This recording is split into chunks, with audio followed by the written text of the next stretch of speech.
अच्छा भैया, हम व्यास मुनीलाल सवलिया तमाम भोजपुरिया के गोर छू के गोर लगतनी प्रणाम करत बानी। सारा कलाकार भाई लोग हमारा होली लेके आइल बा, होली गौले बा, लेकिन हम एगो फगुआ गावतनी जौन पारंपरिक लय बा, पुरानका फगुआ।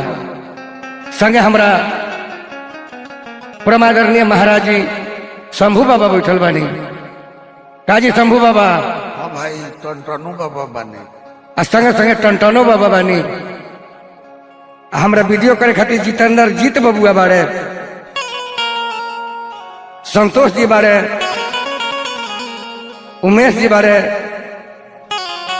नाल पर हमरा राजन भैया, तबला पर हृदय भैया, बेंजू पर हमरा भिखारी भाई, क्लारनेट पर हमरा खजमुद्दीन भैया बैठल बड़े,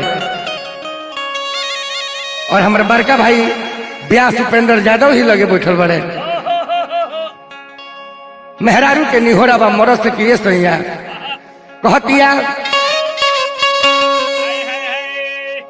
उठा सैया लिखा पाती भेजो नाई हरावा, उठा सैया लिखा पाती भेजो नाई हरावा, उठा सैया लिखा पाती भेजो नाई हरावा, उठा सैया लिखा काहो बबू बाबू कतारपुर झुमका मोरा गिरे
तो सैया लिखा पति भेजो नहीं